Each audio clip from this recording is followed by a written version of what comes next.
Olá pessoal, boa noite, como estão? Espero que bem, espero que com saúde. Vamos lá. Pessoal, hoje eu queria compartilhar com vocês mais uma reflexão minha, que vai na linha do que eu falei aí no último vídeo, né? Ó, meu óculos está até embaçando aqui, muitas emoções. No meu último vídeo sobre contrato, perguntas que os analisandos ou os entrevistandos fazem a nós e pagamento, né? Bom, eu hoje queria dizer um pouco sobre a questão, os desafios, né? De quando os analisandos vira e mexe estão angustiados, os entrevistandos, né?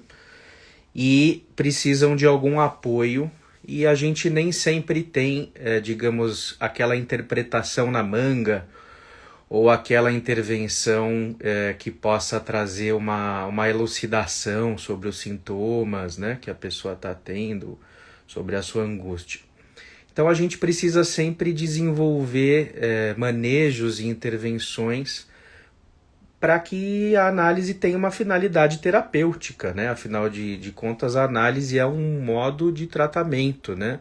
Ela visa de algum jeito ajudar as pessoas, né? Então, o que eu pensei?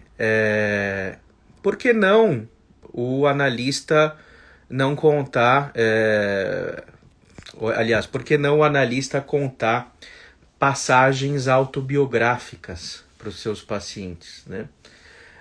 Por que não ele contar, digamos, passagens biográficas de terceiros, pessoas que ele conhece, amigos, ou situações aí de jornal, né, enfim. Claro, preservando a identidade das pessoas, a biografia, mas são vinhetas biográficas, né? Qual que é a função disso? É sobretudo uma função humanista, né, do analista ele se colocar como alguém, entre aspas, castrado, para usar o termo lacaniano, né, que os lacanianos tanto gostam, né? Que é esse ser para a morte, esse ser limitado, né? A gente poder usar essas passagens autobiográficas ou de biografias de outras pessoas que a gente conhece, mesmo que de forma singela, preservando a identidade, né? Eu friso isso aqui, como uma forma de tentar algum efeito anedótico, algum efeito cômico, chistoso.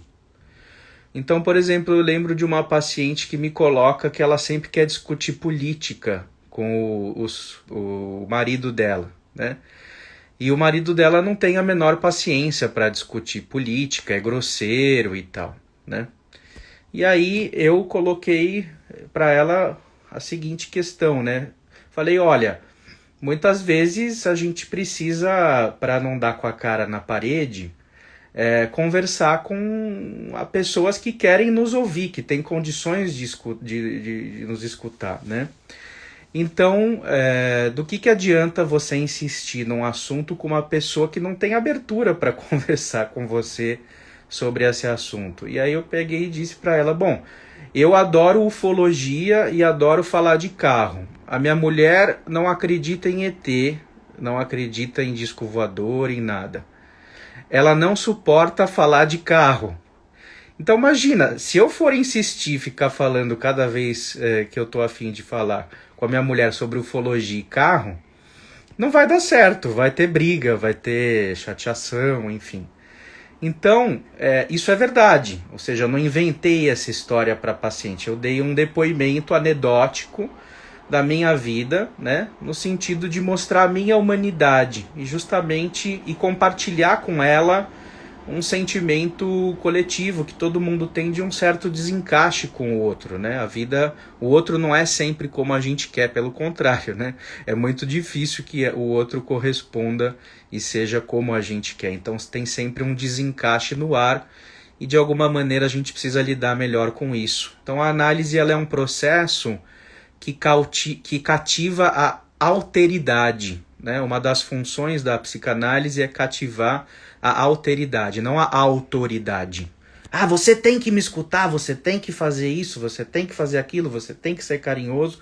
Não, é cativar a alteridade, ou seja, o lugar do outro, né? Respeitando o outro na sua diferença, porque aí sim, mutuamente, o outro pode ter mais possibilidade de nos escutar e nos acolher. Então, para isso, o analista precisa novamente sair da sua burocracia, do seu casulo, como alguém desumano, desafetado, indiferente, neutro, e se colocar com cautela, dependendo do que for, evidentemente, a passagem autobiográfica. A análise não é conduzida, né, a grosso modo, nesse tipo de intervenção. Então a gente tem que selecionar bem o que a gente vai dizer, são momentos específicos que isso pode ser usado, quando principalmente tem uma função anedótica, no sentido da gente compartilhar a questão universal da castração, né? E isso é terapêutico, isso pode ajudar a aliviar a angústia dessas pessoas nesses momentos de fragilidade, em que nem sempre há propriamente aquela interpretação na manga, ou você já usou essas interpretações, enfim, já silenciou, já cortou sessão, já usou de vários recursos aí que os analistas podem dispor, mas muitas vezes isso não é suficiente para conduzir a análise, então é necessário esses momentos de abertura relacional, onde o paciente te veja como um ombro amigo, como alguém que de alguma forma está no mesmo barco que ele, mas ao mesmo tempo está fora desse barco no seguinte sentido: olha, vamos poder rir do desencaixe humano, não vamos insistir e patinar sempre na mesma questão, né? Então não é o outro que está patinando nisso, né? Quer dizer, o outro pode patinar também, mas quem está patinando é você por insistir num impossível, né? Então, é isso aí, pessoal. O psicanalista humanizado, a alteridade, a questão da relação terapêutica, o caráter terapêutico da análise, pensando aí em estratégias de intervenção para além do conservadorismo do paradigma da psicanálise ortodoxa, né?